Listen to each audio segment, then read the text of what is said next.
tapos na kami maligo. Kamusta naman yung paliligo dito? Lusong tayo. 1, 2, 3, go! Yung cellphone na. Hindi ako nakapagdala ng ng selfie stick, guys. Kasi hindi ko naman sure na nalulubog kami. So ngayon ulit namin lumubog. 1. Wait lang. 1, 2, 3, go!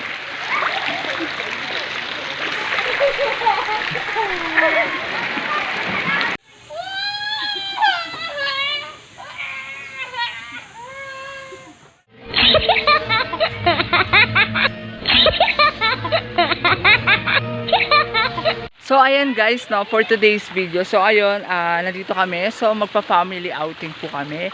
So ayan, so makikita nyo po yung pool. Sobrang ganda po. Dito lang yan sa may Hacienda Vista.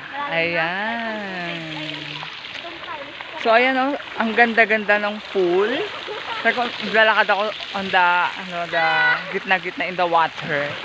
So ayan, no, so hindi siya masyadong mainit. So sobrang ganda nung area niya. So sobrang laki ng pool, no. So meron dun sa side doon, so may pambata dito naman, so may mga pang malalim. So ganun lang naman sakto yung lalim niya. So hindi naman nakakalunod.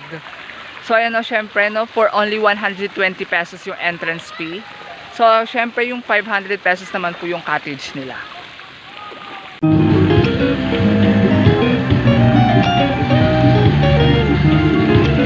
A few moments later.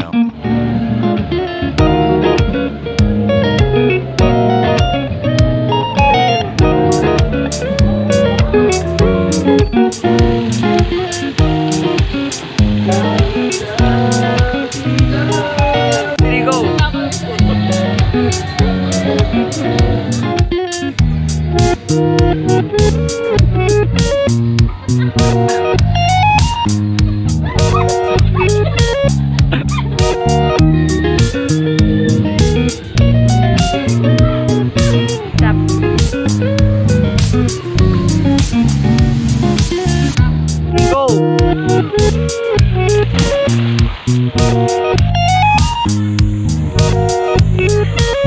So ayan guys, dito naman sa side na to, so ayan yung pambata po ito. So ayan, so sobrang lawak din, no.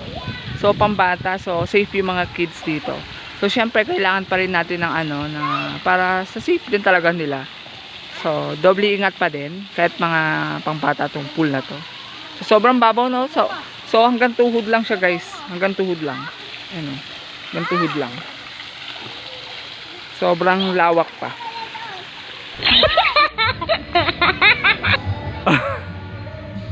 Ayan guys, so kasama ko si Ate Donna. So ayan, no, baboy po yung nasa baba. So ayan po yung nanay ng baboy. Ayan po. Yung mag-inang baboy. Ayan yung tsura.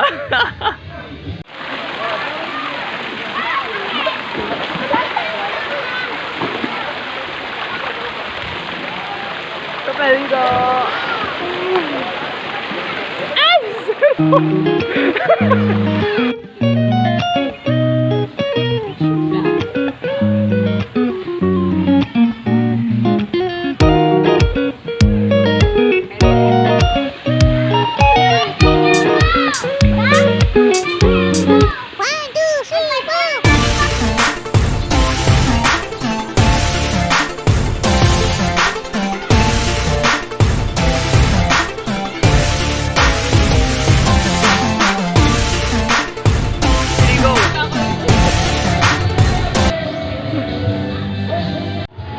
So ayan nga guys, no, so sana nag-enjoy kayo dito sa aming paglalakbay. So ayan, no, so nag-family outing po kami.